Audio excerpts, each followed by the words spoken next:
Te doy la palabra si querés. Dale, bárbaro. Bueno, vamos comenzando. Bienvenidos a todos nuevamente y vamos a hacer un breve paneo y una mirada más contextual, ¿no? Para después poder dejar a Javier con su exposición. Como bien decía Cristian hace unos minutos, vamos a comenzar con este concepto, que es un concepto que se viene desarrollando hace varias décadas ya. De hecho, el concepto surge en un ámbito de guerra, o sea, el ejército norteamericano es el que establece este concepto luego de la Guerra Fría, determinando que luego de ese momento histórico el mundo empezó a transformarse y a tener cierta complejidad y cierta cuestión de volatilidad en los cambios. Y el mundo VICA entonces hace referencia a estos cuatro conceptos que básicamente tienen que ver con, por un lado, la volatilidad, entendida como esta cuestión oscilante y de cambio permanente, ¿no? De cambio constante en el cual estamos todos viviendo, y donde también hay un cambio muy grande en los paradigmas, ¿no? En los paradigmas que de alguna manera mantenían la sociedad en términos de instituciones, ¿no? En términos de trabajo, de carrera en el trabajo, matrimonio, familia, ¿no? Todas las cuestiones más institucionales, con lo cual hay una gran ruptura en lo que son las creencias globales, ¿sí? Y un mundo donde la tecnología, la generación de tecnología es más veloz que la implementación de esa tecnología, con lo cual esto nos obliga a estar en una adaptación permanente, en el mejor sentido darwiniano, ¿no? De la palabra. Con lo cual este aspecto de volátil es el primer concepto que queríamos señalar. Luego también se habla de que es un mundo incierto, básicamente porque tenemos más preguntas que respuestas, ¿sí? La vida ha dejado de ser predecible, de ser algo lineal, en el sentido de que si hago A, llego a B. La verdad es que no lo sabemos, cada vez es más complejo. Esto se ve mucho en términos de carrera laboral, sobre todo. No hay un patrón de conducta como podía ser tal vez hace 20 o 30 años, donde una persona podía hacer toda su carrera dentro de una misma organización. Hoy eso ya no existe. Con lo cual ya se ve incluso que la gestión de la incertidumbre pasa a ser una competencia laboral valiosa, ¿sí? Poder gestionar la incertidumbre se ha transformado en algo realmente importante para las organizaciones. Con lo cual ese es el segundo aspecto que queríamos señalar. El tercer aspecto tiene que ver con la complejidad. Y la complejidad tiene que ver con que se ha perdido la conexión entre lo que hacíamos y lo que tenemos que hacer hoy para vivir. Esta cuestión de la experiencia que hemos adquirido tal vez hace 2, 3, 4, 5 décadas, ya no nos sirve para el mundo en el que vivimos. El mundo que vivimos es complejo, ¿sí? Los viejos modelos ya no funcionan, hay un gran exceso de información en el mundo que vivimos, hay problemas, los problemas son multicausales, son muy complejos de resolver, con lo cual eso le agrega, digamos, a este mundo, ¿sí? Esta cuota de complejidad que ha de alguna manera eliminado lo simple, tal vez, que era el mundo, o lo previsible que era el mundo hace algunas décadas. Y por último, la ambigüedad como último concepto, que tiene que ver con la suma de los tres anteriores, básicamente, ¿no? Y esta cuestión que vemos tan marcada, ¿no? De cada vez más posturas radicales ante determinadas cuestiones, lo cual lleva inevitablemente a la violencia, cierta irracionalidad, ¿no? En los criterios, y esta cuestión de que lo que importa en definitiva es la interpretación, ¿no? de los hechos, y de que nada demasiado es, digamos, la cuestión de los hechos en términos de que un hecho es y existe tal como sucede, digamos. Lo interpretativo ha ganado terreno y todo pasa a ser ambiguo, todo podría llegar a ser, y eso le agrega una cuota obviamente de mayor volatilidad a todo este concepto. Así que esto como disparador inicial para dar paso luego a otra idea, ¿sí? De la cual venimos hablando mucho también en organizaciones, que es el crecimiento acelerado de la tecnología, ¿sí? Y acá en este slide podrán ver una curva de tiempo, ¿sí? Básicamente, que comienza a principios del siglo XV, allá por el 1400, y se extiende hasta hoy. Y básicamente ahí se ven puntuados, digamos, los grandes descubrimientos tecnológicos de la humanidad. Y fíjense cómo llegando hacia el año 1950, 1960, con la llegada del hombre a la Luna, hay una disparada exponencial, ¿sí? De lo que es la carrera tecnológica, ¿no? Y el desarrollo de tecnología, de todos aparatos e inventos que nos han transformado la manera de vivir, la manera de abordar, ¿sí? Nuestra vida cotidiana. Fíjense que durante casi 400, 500 años la vida era muy simple, muy lineal, no había que hacer una gran adaptación a la tecnología para poder vivir. Había un invento, digamos, realmente transformador cada 200 años aproximadamente. bueno, esa curva se acelera cada vez más.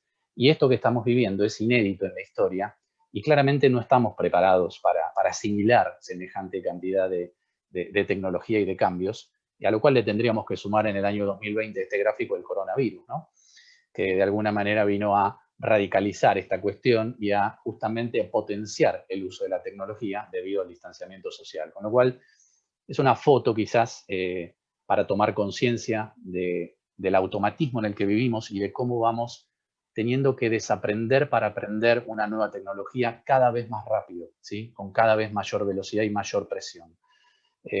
Durante 400, 500 años, nuestros humanos pares no han tenido que desarrollar ese tipo de habilidades. Nosotros sí. Por eso también las consecuencias de eso en cuestiones de salud. Y por último, para terminar de compartirles quizás algo que es interesante sobre esta situación COVID, ¿no? Y el año 2020, el año que nunca olvidaremos, como pusimos en el flyer, en el título de este seminario. Esta es una compañía norteamericana que se dedica al análisis de datos tecnológicos, se llama Worklytics, y lo que estuvo haciendo durante los primeros meses de la pandemia fue analizar en base anónima, ¿no?, la utilización de Office 365, de todos los productos de Google y de Slack, que es una herramienta que se utiliza bastante también, en empresas. O sea, qué utilización y cómo utilizaban estas herramientas los empleados en las empresas para ver si había algún tipo de cambio entre los datos que ellos tenían pre-pandemia y post-pandemia. Lógicamente, el impacto del COVID trajo, como veíamos antes, una utilización muchísimo mayor de la tecnología y, por ende, ciertas consecuencias, ¿no?, asociadas a esta cuestión. Por un lado, observaron que los días laborales se hicieron más largos en un 15%. Esto quiere decir que, según sus estudios, la gente comenzó a conectarse a estos dispositivos 45 minutos antes de lo que lo hacía antes de la pandemia y terminaba 40 minutos después de lo que lo hacía antes de la pandemia. O sea, los días laborales pasaron a ser más largos, claramente. No sé si se sienten identificados con esa cuestión, pero en general, por lo menos en la población que ellos han medido en Norteamérica, la gente trabaja más tiempo. Otro dato que descubrieron es que hay entre un 8 y un 10% menos de atención y de foco, ¿sí?, o de todo lo que tiene que ver con la focalización, la atención y la concentración. Esto se evidencia en el salto que vamos haciendo de una herramienta a la otra, cómo salimos de un mail para entrar en una planilla de Excel. O sea, ellos van estudiando todo ese tipo de movimientos con lo que se llama analytics, ¿no?, que es todo el análisis de datos y a través de Big Data y demás. Con lo cual, lo que observan es que la gente está menos atenta, menos focalizada y menos concentrada, ¿sí?, producto de la distracción también tecnológica que tenemos en este momento. También observaron que aumentó en un 10% la cantidad de contactos uno a uno. ¿Esto qué quiere decir? Antes de la pandemia, las personas trabajábamos en un entorno conocido, habitual, las oficinas de trabajo, las organizaciones, y podíamos vernos cara a cara. Y muchas cuestiones se solucionaban simplemente pasando por la oficina, haciéndole una pregunta al compañero que lo teníamos al lado, ¿sí?, simplemente interactuando en la cotidianidad.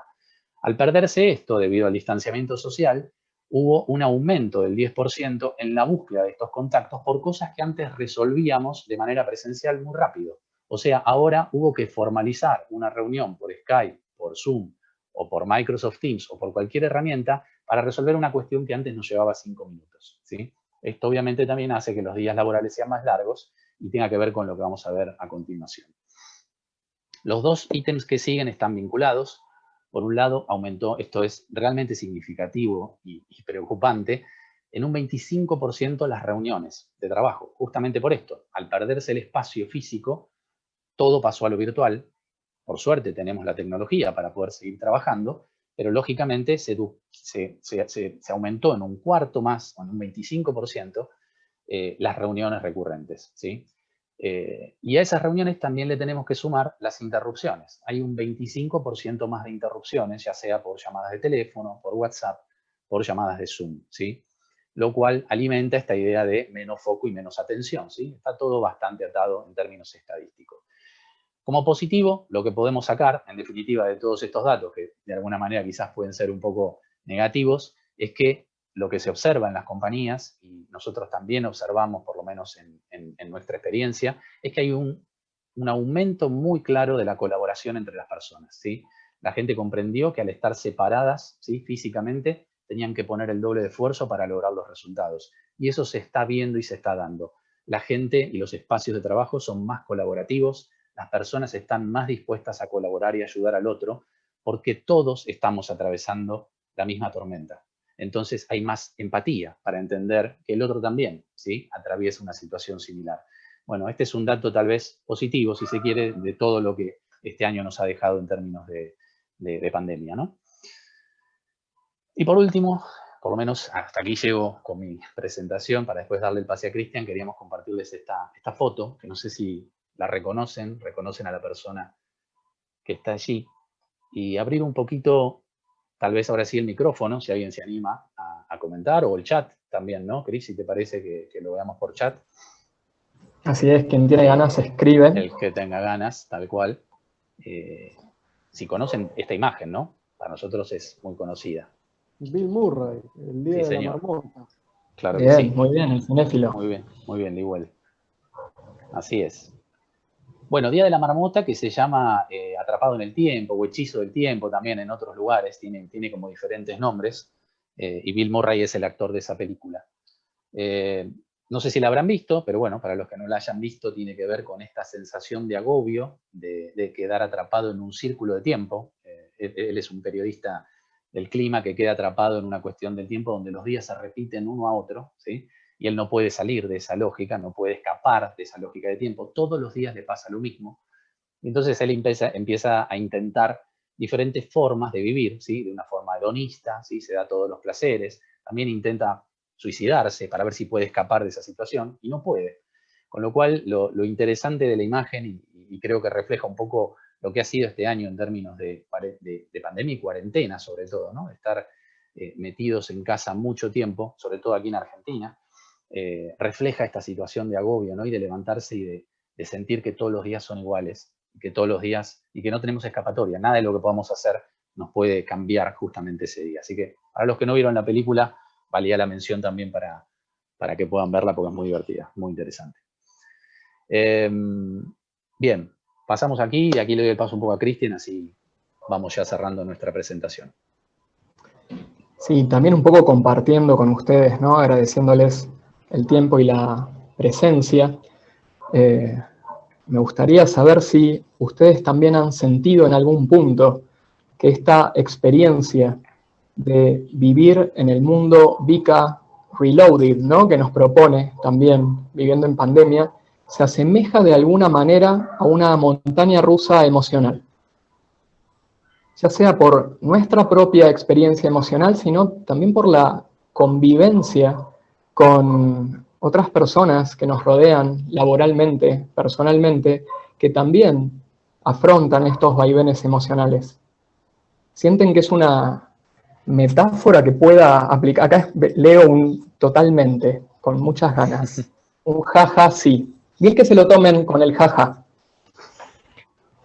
Sobre todo en el primer semestre del año, cuando la cuarentena era más dura. Ok. Bien. Bien. Perfecto. Vamos a mostrarles una pequeña estadística, que en este caso es de un instituto que está vinculado a la Universidad de Buenos Aires en Argentina, ¿sí? Esto se realizó semanas después del comienzo del aislamiento obligatorio en Argentina. Y fíjense, y acá también un poco ver cómo se sienten en el resto de América Latina, en Miami, también los amigos de España que están presentes aquí. También sé por las inscripciones que también hay gente de Portugal, de otros países de Europa. Si también les ha pasado, como muestra esta estadística, que hubo un significativo impacto psicológico en este trípode emocional cognitivo, en el aumento muy claro de la incertidumbre, la preocupación y la ansiedad. ¿Sienten en otras latitudes que esto es lo que los ha hackeado, los ha marcado? ¿Se sienten identificados?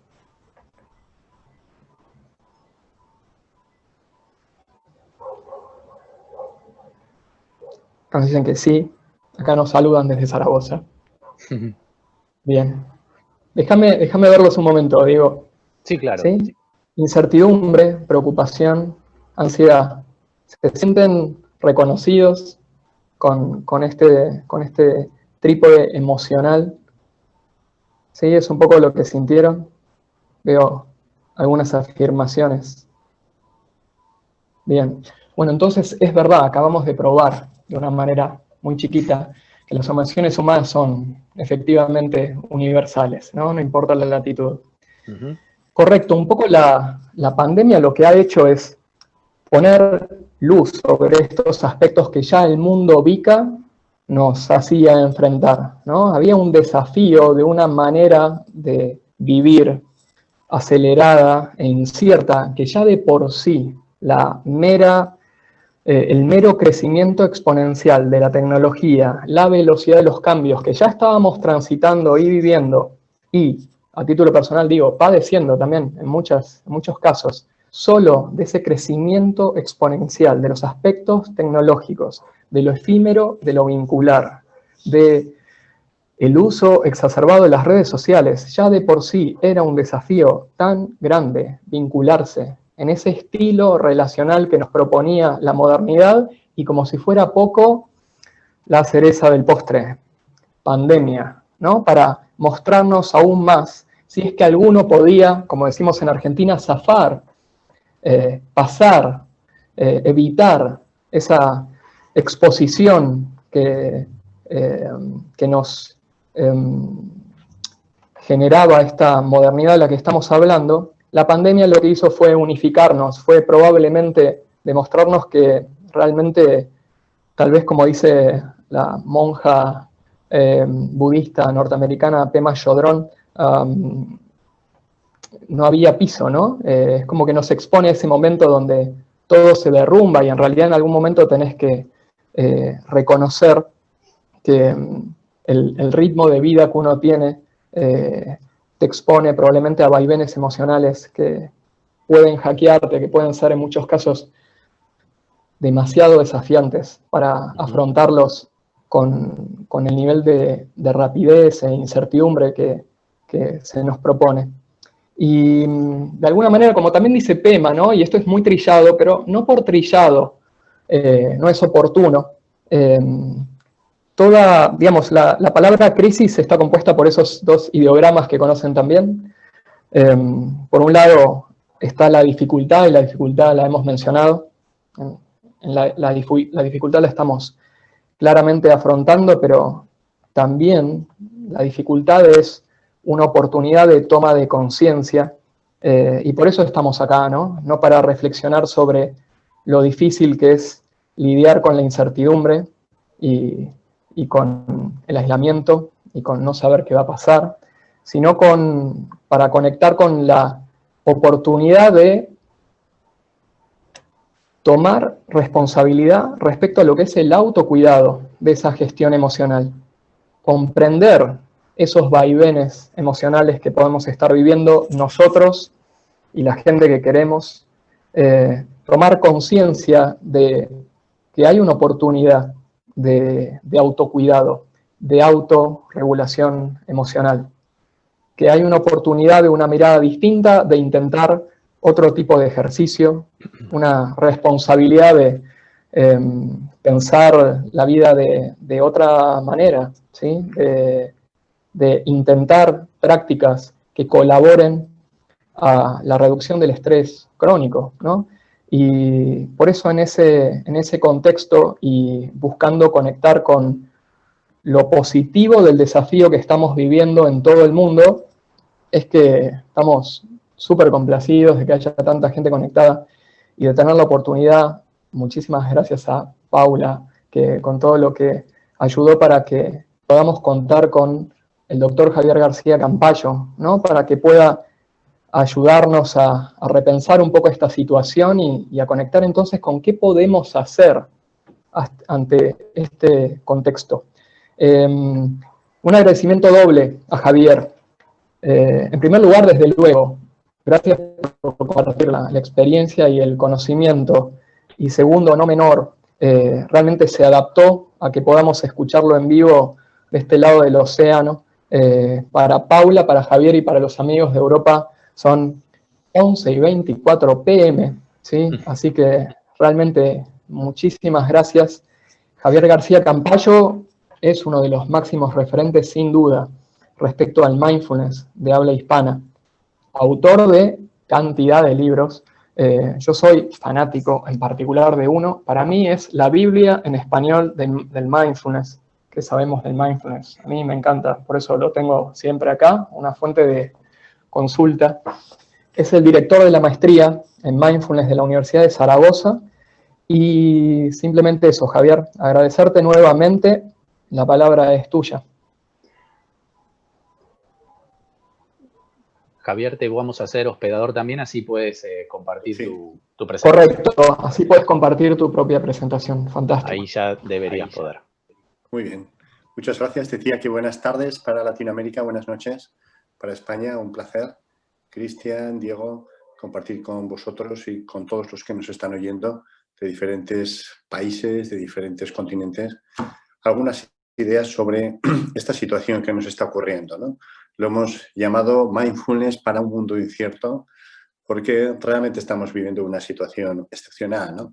Pocas generaciones han tenido que experimentar una catástrofe, una pandemia de este nivel, ¿no? Entonces, ¿qué podemos hacer de una forma activa? Es un poco lo que vamos a intentar reflexionar en media hora escasamente y luego daremos turno para palabras. Les comparto este texto y este es el inicio de lo que vamos a hablar, ¿no? Vamos a hablar del sufrimiento, algo consustancial a la naturaleza humana. Vamos a hablar algo de la aceptación, cómo podemos intentar adaptarnos cuando no podemos cambiar lo que nos ocurre.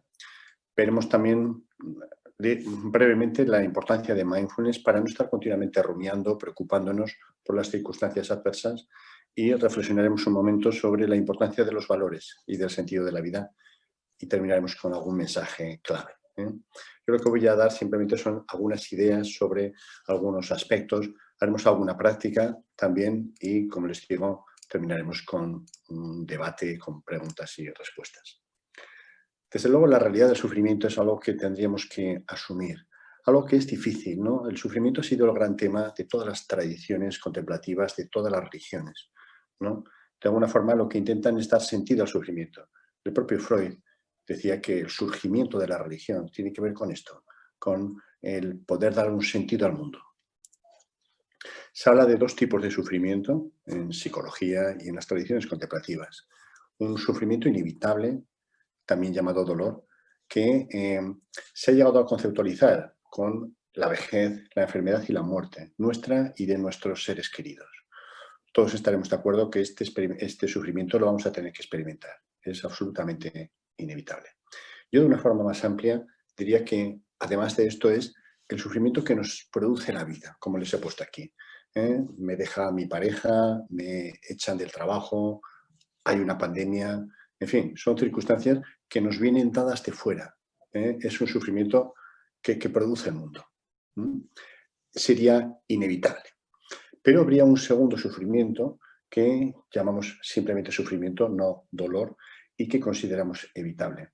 Ven que este sufrimiento nos lo generamos nosotros, con nuestro diálogo interno, con nuestra forma de interpretar el mundo. Es un sufrimiento que se produce porque no aceptamos lo que está ocurriendo, porque nos generamos culpa hacia nosotros o culpa hacia los demás. Esa culpa hacia los demás se convierte muchas veces en odio, en rencor, porque hay una sensación de injusticia, de que el mundo no es así, ¿no? Esto lo habrán oído mucho en esta temporada de pandemia, ¿no? Esto no es justo lo que está ocurriendo. El concepto de justo e injusto es un concepto humano, ¿no? El mundo no es justo, ¿no? Que un león se coma una gacela, ¿es justo o es injusto? Es el mundo, ¿no? Desde la perspectiva de la gacela, injusto. Desde la perspectiva del león, no puede ser de otra manera, si no él moriría de hambre. Fíjense el concepto de la parábola de las dos flechas. Es un concepto que mindfulness trae de tradiciones orientales. La primera flecha sería la que nos clava el mundo, ¿no? El sufrimiento que se produce de forma natural, desde la pandemia, me deja mi pareja, fallece alguien, enfermedades, pero habría un segundo sufrimiento, les insisto, es el que nos producimos nosotros, ¿no? Si yo no acepto eso, yo siempre pongo el ejemplo que lo vemos frecuentemente en la consulta, con duelos patológicos, ¿no? La muerte de un ser querido, por supuesto, es un sufrimiento tremendo, intenso, pero muchas veces los seres humanos nos decimos cosas del tipo de nunca me querrá nadie como me ha querido esta persona. O no voy a poder volver a ser feliz, porque si lo fuese, implicaría que no he querido a esta persona que ha fallecido. No sé si ven este tipo de pensamientos que no están en el programa. Quiero decir que no es necesario ese sufrimiento, es un sufrimiento que nos inducimos nosotros, que generalmente produce un duelo patológico. Muchas veces es difícil para las personas distinguir el sufrimiento primario del secundario. Yo siempre digo que cuando empecé hace más de 25 años, ¿no?, mi profesión de psiquiatría, quedé profundamente conmovido. Primero, del gran sufrimiento que hay en el mundo. Me parecía terrible lo que sufría el ser humano, pero aún me llamó más la atención que la mayor parte de ese sufrimiento no es obligatorio, es un sufrimiento secundario, es evitable. Eso fue algo de lo que me impulsó, ¿no?, a trabajar tanto sobre estos temas. Visto el sufrimiento primario y secundario, ¿cómo podemos reaccionar a él? Fíjense que la ecuación de ese sufrimiento secundario, de ese sufrimiento evitable, sería que cuando aparece el dolor, el sufrimiento inevitable, nosotros nos resistimos o no aceptamos. Y eso es lo que produce esa segunda flecha. La primera flecha es inevitable, pero la segunda es por la resistencia, por la no aceptación a la primera flecha. Les pongo un ejemplo, el ejemplo de la pandemia, ¿no? La pandemia, el aislamiento, ha afectado a todo el planeta de una forma más o menos similar.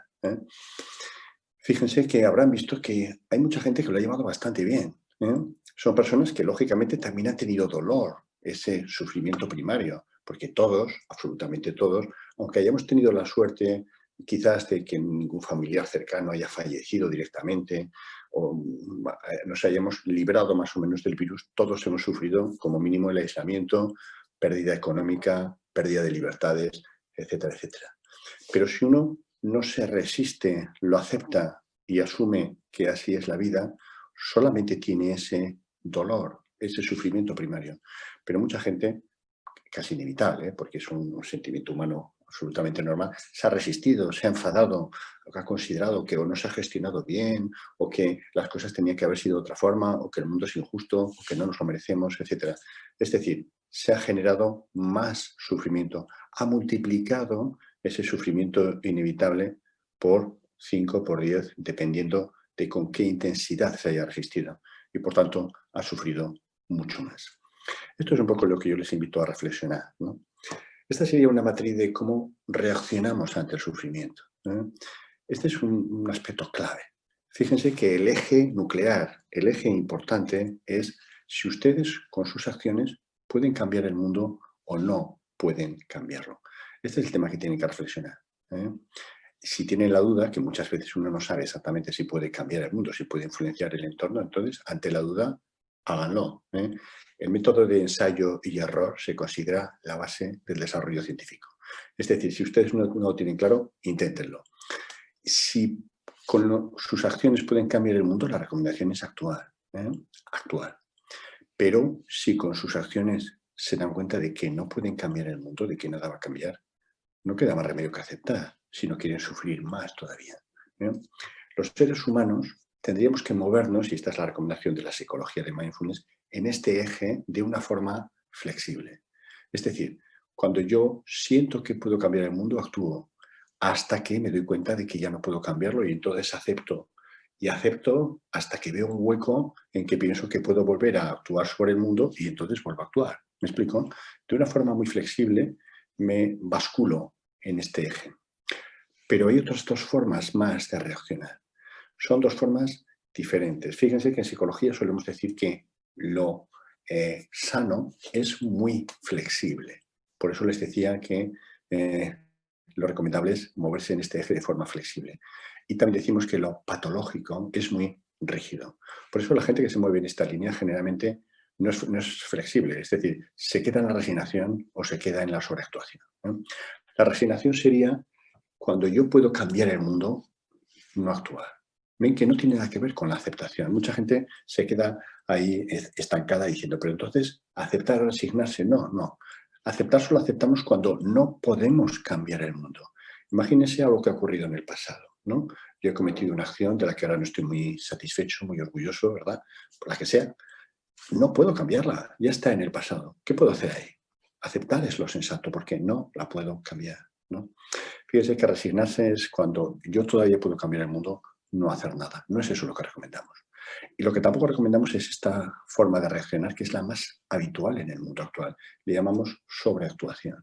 Es decir, cuando yo no puedo cambiar el mundo, sigo actuando, sigo intentando cosas de una forma desesperada. Esto es simplemente agotador. Les pongo un ejemplo de esto. Lo vemos muy frecuentemente en la consulta. El desarrollo de la tecnología ha llevado a que la gente no pueda aceptar la negación, no puede aceptar lo inevitable.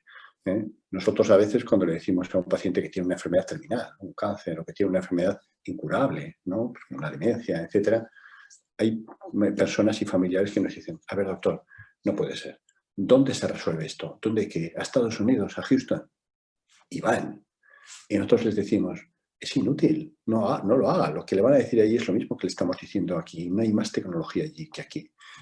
Pero no pueden aceptar la realidad y sobreactúan. ¿Ven la diferencia? Este sería el esquema. Nosotros lo que recomendamos es funcionar en este equilibrio entre la actuación y la aceptación. De todo esto damos cursos, porque cada una de ellas es toda una tecnología. Actuar. Hay que actuar con ensayo y error. La actuación es una actitud activa y muy efectiva, pero hay que hacerlo de una forma adecuada. La forma adecuada es lo que llamamos resolución de problemas. Los seres humanos actuamos muy alocadamente, sin pensar, y además muy influenciados por nuestras emociones. Hay toda una forma tecnológica, científica de actuar, que es lo que llamamos resolución de problemas, y hacemos cursos específicos sobre eso.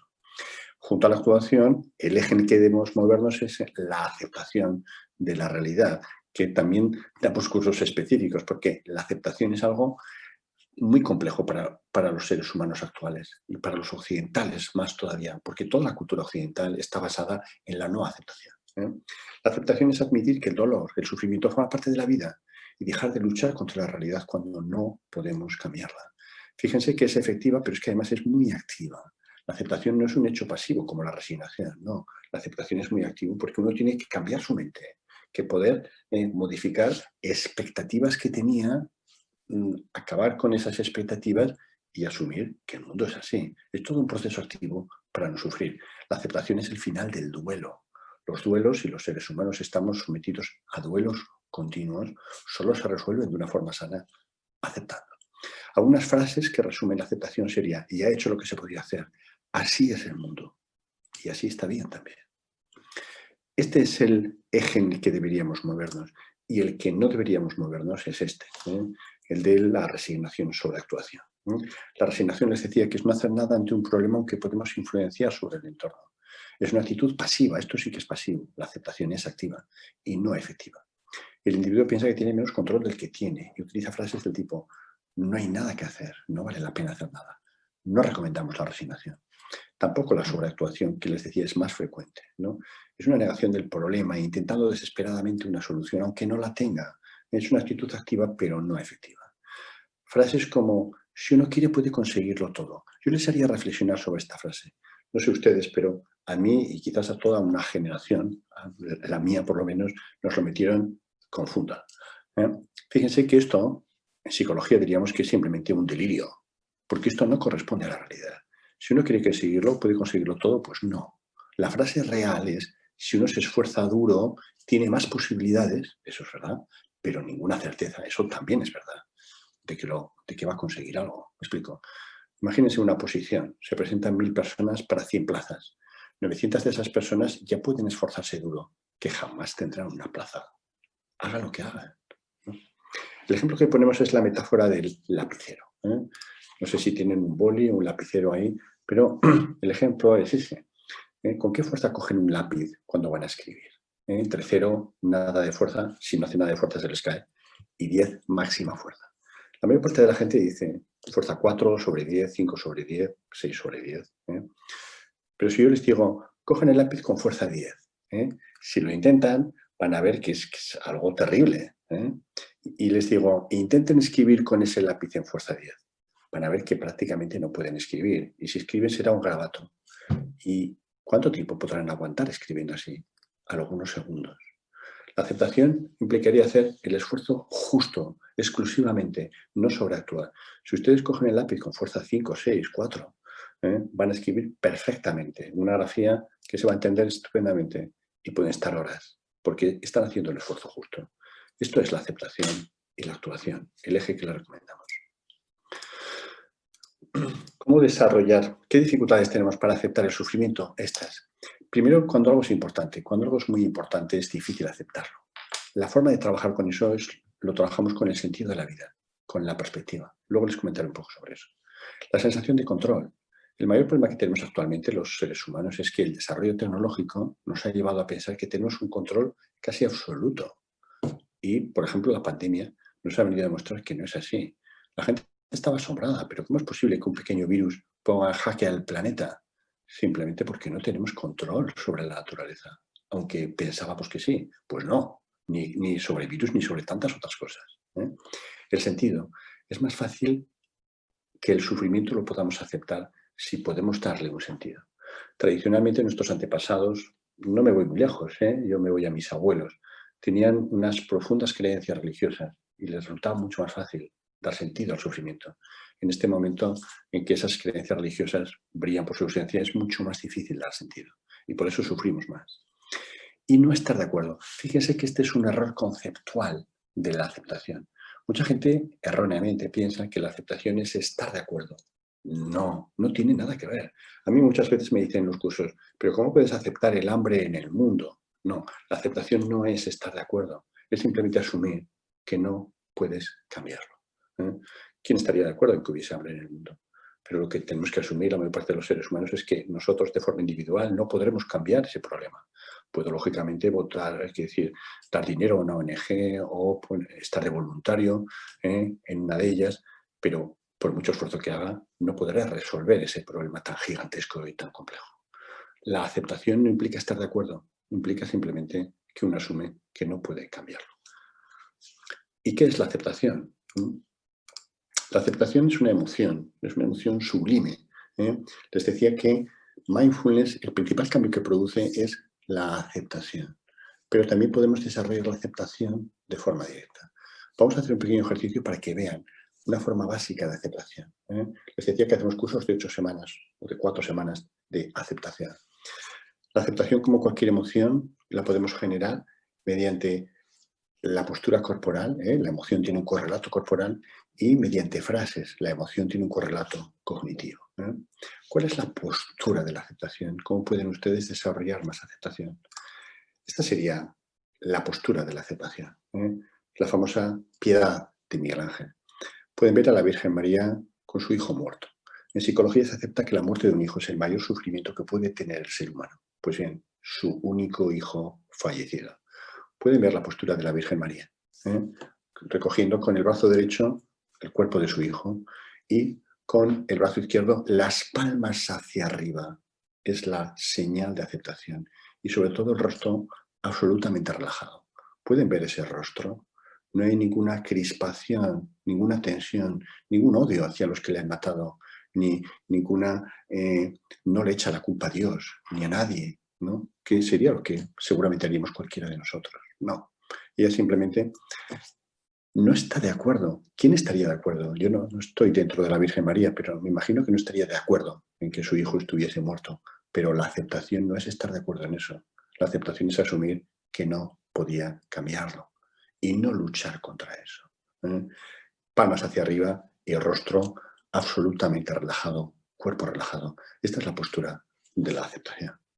¿Y cuáles son las frases de la aceptación? La aceptación implica que no hay lucha, que no hay expectativa de cambio, que no se espera que pueda ser de otra manera. Este es el tema, no hay resistencia. Son frases del tipo, así son las cosas, así es la vida, así es el mundo. Esto es lo que hay. Y al final de ese proceso, una frase que permita cerrar página de ese duelo, de eso que se ha perdido. Frases del tipo, y así está bien. Es decir, no espero que sea de otra forma. Y pese a que lo que ha ocurrido no es lo que yo quería, puedo seguir siendo feliz en este mundo increíble. Les invito a hacer una pequeña práctica de aceptación básica. Hay una aceptación más compleja todavía, no la vamos a ver, porque solamente quiero darles un pequeño barrido de lo que podemos hacer, de las técnicas que podemos utilizar.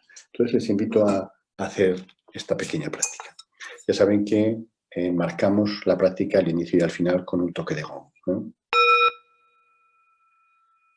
Les invito a que cierren los ojos, adopten una postura cómoda, plantas de los pies apoyadas en el suelo, palmas boca abajo, normal, postura normal, palmas hacia abajo sobre las piernas. Y traigan a su mente algo que no acepten. Como uno de los temas claves en aceptación es que la aceptación solo debemos utilizarla cuando no podemos cambiar el mundo, aunque sea después de haberlo intentado, les invito a que traigan algo del pasado. Porque el pasado es claro que no lo pueden cambiar. Es claro que solo pueden aceptar. Es la única postura razonable. Les invito a que traigan algo que no acepten del pasado. Quizás algo que hicieron, alguna pérdida que han tenido, bueno, alguna circunstancia que les ha ocurrido.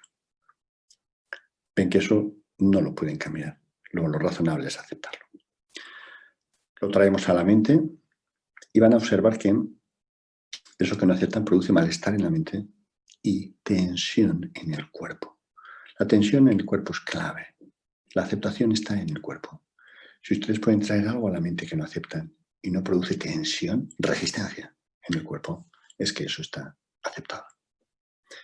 Una vez que han visto esa tensión, les invito a que adopten la postura de aceptación, palmas hacia arriba. Y que a partir de ahí se puedan decir frases de aceptación.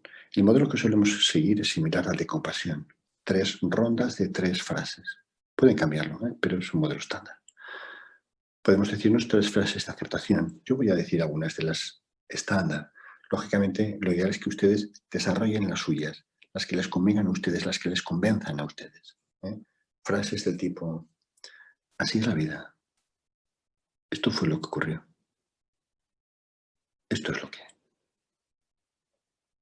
¿Ven que no hay lucha, no hay resistencia, no hay expectativa de que pueda ser de otra forma? El tono es de tranquilidad, pero de firmeza. Dejen que durante 30 segundos, un minuto, esas frases, no hace falta que las repitan como un mantra, simplemente conecten con ellas y la postura, palmas hacia arriba, cuerpo relajado, vayan penetrando su cuerpo y su mente. Podemos hacer una segunda ronda, lo mismo, otras 3 frases del tipo, pueden personalizarlo un poco más si quieren. Así fue mi vida. Esto fue lo que me ocurrió. Esto es lo que hay. De nuevo ven ese tono que no admite duda, pero no hay tristeza. Es la realidad. Es lo que hay. Dejen que esas frases y esa postura vayan ablandando esa resistencia. Y podremos terminar con una tercera ronda de otras 3 frases. Las 2 primeras son del mismo estilo. Así son las cosas. Así es la vida.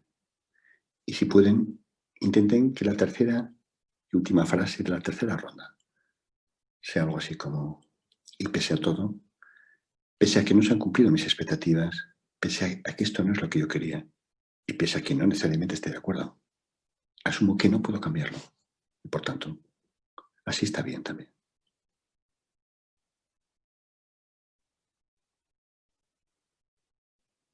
Pueden dejar pasar unos segundos. Y esto sería lo que llamamos la aceptación básica, una práctica muy potente. Si ahora traen a la mente, de nuevo eso que no aceptaban, verán que seguramente no lo aceptan del todo, claro, porque haría falta unas cuantas sesiones más.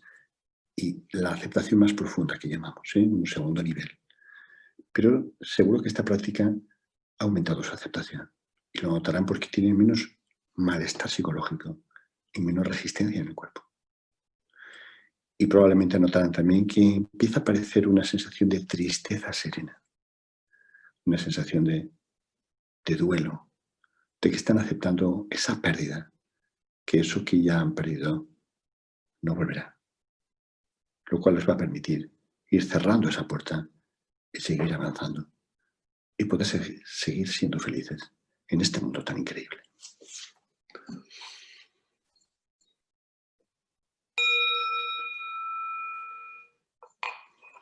Este sería un ejemplo de una práctica, insisto, de aceptación básica. Habría otros tipos de aceptación y lo podríamos hacer con diferentes variaciones, ¿no? Pero es una práctica, como les digo, muy potente. Junto a la aceptación hemos visto las diferentes respuestas. Uno de los temas claves es nunca preocuparse. La preocupación invade nuestra mente y dificulta disfrutar del presente, disfrutar de la vida en suma. Yo les invito a que tengan siempre en cuenta este proverbio chino que es de gran sabiduría. Está en negro. Si un problema tiene solución, ¿por qué preocuparse? Y si no tiene solución, ¿por qué preocuparse? Traducido sería, si un problema tiene solución, actúa. Haz resolución de problemas. Y si no tiene solución, acéptalo. Pero nunca te preocupes, eso no lleva a nada. Para no preocuparse, la clave es mindfulness. Mindfulness ya saben que es un estado de la mente que se caracteriza por estar atento al momento presente con aceptación. Por eso les decía que la aceptación está en el núcleo de mindfulness. Lo pueden desarrollar con mindfulness y lo pueden desarrollar con prácticas directas como las que hemos hecho. La psicología y mindfulness lo que vienen a decir es que hay dos formas de funcionar de la mente. La mente en modo hacer, que es la que todos ustedes, todas las personas que no están entrenadas en mindfulness funcionamos, que es con un diálogo interno continuo. El diálogo interno es esa charla que mantenemos con nosotros mismos continuamente, que juzga, interpreta, elabora, que hace que actuemos buscando el bienestar, pero aún más evitando el malestar. Y todo esto de forma automática. Y hace que estemos siempre en el pasado y el futuro, porque creemos que nuestros pensamientos son la realidad. Nos desconectamos de la realidad y pensamos que nuestros pensamientos son la realidad. Pero habría otra forma de funcionar de la mente, una forma que algunas veces hemos podido experimentar. Sobre todo, imagínense, cuando han estado en paisajes preciosos, en sitios especialmente agradables, magnéticos. Seguro que les ha ocurrido un minuto o dos, no mucho más, que han podido ver lo que les rodeaba con una tridimensionalidad, con un color, con una viveza increíble. ¿Por qué ocurre eso? Eso dura poco, 1 o 2 minutos y enseguida se va. ¿Por qué ocurre eso? Porque en ese momento no hay diálogo interno. No está esa charla continua que interfiere el mundo, que lo desdibuja. El modo ser sería eso, se caracteriza porque no hay ese diálogo interno. Les pongo una imagen gráfica. Es como si ustedes están viendo un partido de fútbol en la televisión o están viendo un documental de naturaleza en la televisión. Generalmente hay un locutor comentando la jugada o comentando lo que están viendo y quitasen la voz. Seguirían viendo la naturaleza, seguirían viendo el partido de fútbol, sin locutor. Es el locutor que tenemos dentro. Eso es el modo ser de la mente. Ustedes ya no estarían pensando continuamente, estarían sintiendo. Yo insisto en los cursos, los seres humanos no vivimos la vida, la pensamos. Es muy diferente. Vivirla es cuando consiguen apagar ese diálogo interno, ese locutor. Y entonces estarán abiertos a la experiencia y estarán siempre en el presente. ¿Y saben por qué? Porque el futuro y el pasado simplemente no existen. Son constructos nuestros. El futuro y el pasado son nuestros pensamientos en el presente del pasado y del futuro, pero no existen. Si yo les pido que me traigan 1 kilo de patatas, 1 kilo de carne, van a una tienda y lo compran. Pero si les pido que me traigan 1 kilo de pasado, 1 kilo de futuro, ¿dónde comprarían eso? En ningún sitio, porque simplemente no existe. ¿Qué hacemos con la mente para intentar conectar con mindfulness, para intentar conectar con ese estado de la mente? Este es el elemento clave. Estos son los 4 pasos que utilizamos. El anclaje puede ser diferente, siempre es el cuerpo, o sus actividades, como la respiración, los sonidos, etc. Pero el esquema siempre es el mismo. Fíjense que la mente, según los estudios actuales, divaga, es decir, no está en su sitio donde queremos que esté más del 50% del tiempo. Yo siempre digo en plan de broma que nuestras empresas tenían que pagarnos la mitad del sueldo, porque la otra mitad del tiempo no estamos donde estamos. El problema es que como no tenemos la atención en un punto, no sabemos cuándo divaga. Este es el problema, ¿no? Por eso hay que poner la atención en un punto. Vamos a hacer un momento de la práctica ahora, la pondremos en fosas nasales, la atención en fosas nasales. Y este es el primer paso, es un paso voluntario. Hay que poner la atención en un punto. Lo haremos en fosas nasales. El segundo paso es involuntario, es esperar a que la mente divague. Tranquilos que no tengan que esperar mucho. En pocos segundos la mente estará en otro sitio, porque aparece un pensamiento, aparece una sensación, por ejemplo, de dolor en una parte del cuerpo, o un sonido que nos atrapa, y la mente divaga. ¿Cómo entrenamos la atención? ¿En qué consiste la práctica de mindfulness? en evitar que la mente divague desde el primer momento. Es decir, el paso 3 es el clave. En cuanto notamos que la mente no está en su anclaje, donde querríamos que estuviese, nos damos cuenta, fase 3 y fase 4, volvemos amablemente, esto es importante, amablemente, al foco, es decir, a la respiración, a fosas nasales, una y otra vez, una y otra vez. Al principio esto es tedioso y difícil. Es como conducir un coche. La primera vez que cogí en el coche, eso era terrible. El embrague, el freno, los peatones, el de al lado, el volante, una locura. Cuando iba a 100.000 kilómetros, eso va solo. Cuando lleven unos meses practicando mindfulness, la mente se queda quieta, sola, tranquila. Y la sensación de paz es incomparable con cualquier otra cosa. Este es el esquema. Les invito a que hagamos simplemente 2 minutos la práctica. Empezamos. Ponemos la atención en un punto, les decía, fosas nasales. Intente percibir cómo el aire toca esos 2 orificios de la nariz al inspirar y los toca al expirar. En mindfulness no forzamos la respiración, solo la observamos y no seguimos el aire por el trayecto respiratorio. Nos quedamos en un punto, ahora nos quedamos en fosas nasales. El primer paso es poner ahí la atención. Tienen que hacer un esfuerzo para eso. El segundo paso es simplemente esperar a que la mente se vaya a un pensamiento, a una sensación, a un sonido. El tercer paso, que es el clave, es darse cuenta inmediatamente de que la mente se ha ido de la respiración. No dejarla divagar, porque eso ya lo hace habitualmente. Es impedir que divague desde el primer momento. Se tienen que dar cuenta, paso 3, para paso 4, volver a llevar la atención otra vez a la respiración, a fosas nasales. Les dejo un minuto así.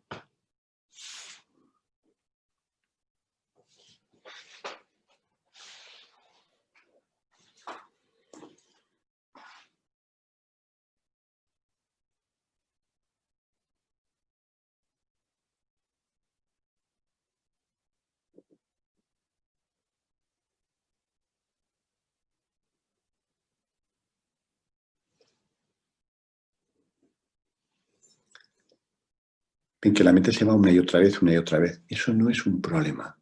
Que haya muchos pensamientos no es un problema. Cada vez que se dan cuenta de que la mente se va y vuelven a llevarla otra vez al anclaje, están desarrollando metacognición, la están entrenando.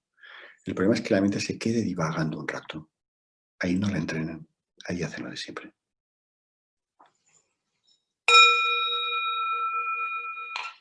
Esto sería mindfulness. Esta sencilla práctica, si la hiciesen 5 o 10 minutos cada día, en 2 o 3 meses, la mente vería que está mucho más entrenada, que no tendría tanta tendencia a divagar. Y si la continúa durante meses o años, tendrá una mente muy estable y será mucho más feliz. Quiero acabar reflexionando sobre el sentido de la vida y los valores. En este momento la psicología acepta que este es un tema clave para ser feliz. Desde la psicología positiva hasta las terapias de tercera generación lo asumen así. El sentido de la vida sería el grado en que un individuo da sentido a su vida y cree que tiene un propósito general. Lo que la gente trata de hacer, lo que aspira a lograr. Tener un claro sentido de la vida da una gran sensación de bienestar, de felicidad. Produce menos trastornos psicológicos y una mayor resiliencia.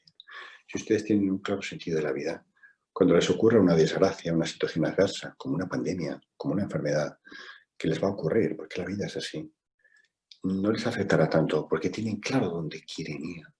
Mientras que si no tienen un claro sentido de la vida, cualquier obstáculo importante que les ocurra, se van a quedar ahí estancados. No van a tener la posibilidad de seguir adelante.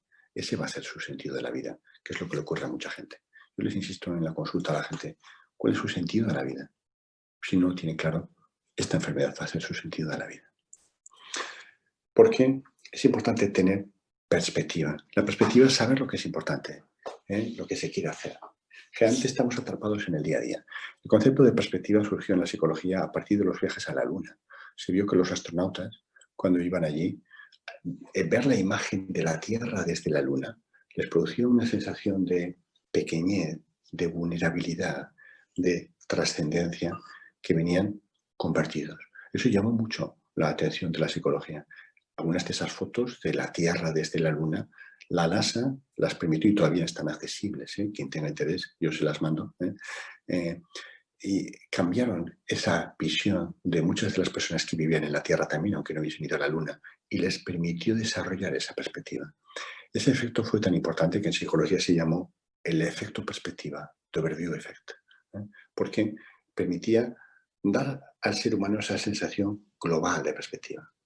En la vida del ser humano lo que nos da sensación de perspectiva es la vejez, poder ver nuestra vida desde el final, desde el momento último. Acuérdense de cuando estaban en la adolescencia. Cualquier novieta o noviete, decimos en España, supongo que en Latinoamérica igual, ¿no? El amigo o amiga que tuviesen y que discutiesen con él, aquello era un drama increíble, o suspendían un curso y aquello era ella absolutamente terrible. Cuando recuerdan eso desde la edad que tenemos ahora, 30, 40, 50 años, eso es simplemente una anécdota graciosa. Pues bien, situaciones tan increíblemente adversas como la actual, la pandemia, algo que pocas generaciones han vivido, cuando tengan 80 años, esto será una anécdota, un recuerdo. No sé si pueden verlo, porque tendrán toda la perspectiva de su vida. El sentido de la vida no lo podrán tener hasta el final. Por eso hacemos ejercicios, no lo vamos a hacer ahora, no tenemos tiempo, de intentar ponernos al final de nuestra vida y ver al final de nuestra vida lo que será importante. Porque cuando al final de su vida ustedes vean toda su vida, haber sido coherente con sus valores será uno de los aspectos más importantes que les dará felicidad al final. Nosotros solemos poner un ejemplo, que es el del leñador. No sé si conocen la metáfora. Se dice que era un leñador que estaba cortando leña y tenía como 1 tonelada de leña ya cortada y otra tonelada de leña que le faltaba por cortar. Y aceptó pasar por allí un maestro de meditación y vio que el hacha con el que el leñador cortaba la leña estaba poco afilada. Muy amablemente le dijo el meditador: bueno, hombre, no quiero molestarle, pero se da cuenta de que ese hacha no está afilada. El leñador, muy enfadado, le dijo: pues claro que me he dado cuenta, pero no ve toda la leña que me queda por cortar. Cuando la acabe de cortar toda, entonces afilaré el hacha. Eso es lo que nos suele pasar a nosotros en la vida, que afilamos el hacha, es decir, intentamos ver cuál es el sentido de nuestra vida al final de la vida, cuando ya no queda leña por cortar, como le pasó al leñador. Cuando afiló el hacha, ¿para qué? Si ya no quedaba leña por cortar. Cuando se paren a ver cuál es el sentido de su vida, tengan cuidado, igual ya no queda leña por cortar. ¿Cuáles son algunas de las reflexiones que surgirán ahora después de la pandemia? Fíjense que una crisis como esta pandemia o como cualquier crisis personal, una depresión, un divorcio, una enfermedad, etc., generalmente obliga a parar, a salir del piloto automático. Generalmente da más tiempo para estar con la familia, con los amigos, los seres queridos, para tener nuevas aficiones e inquietudes y sobre todo para identificar lo que es importante, es decir, para conectar con nuestros valores. Bien. Quiero terminar simplemente con algunos mensajes clave, ¿no? Tengan en cuenta que los seres humanos siempre vamos a experimentar sufrimiento. La vejez, la enfermedad, la muerte, catástrofes, esto es inevitable y consustancial al ser humano. La clave es la resiliencia, no quedarse enganchado a los sentimientos negativos. La aceptación conecta con una de las intervenciones más terapéuticas de la psicología, que le llamamos la reinterpretación positiva de los sucesos vitales negativos. Esto es lo que da resiliencia y la aceptación es clave para ello. La aceptación es, insisto, no es estar de acuerdo, es asumir que no puedo cambiarlo y no luchar contra lo inevitable, ni preocuparse ni estar rumiando. Hemos visto una aceptación básica, hay una aceptación más completa todavía, que es poder ver los aspectos positivos de esas situaciones negativas. No hemos podido hacerla, pero existe. Y les insistía que tener claro nuestro sentido de la vida relativiza cualquier suceso negativo y le da sentido. Para terminar, solo quería compartirles un mensaje, una reflexión del famoso místico persa Rumi de la Edad Media. Él decía: da lo que tienes para dar antes de que la muerte se lleve todo lo que se te ha dado. Nada más. Con esto quería terminar, darles las gracias por su atención y pasar a contestar cualquier pregunta que hubiese.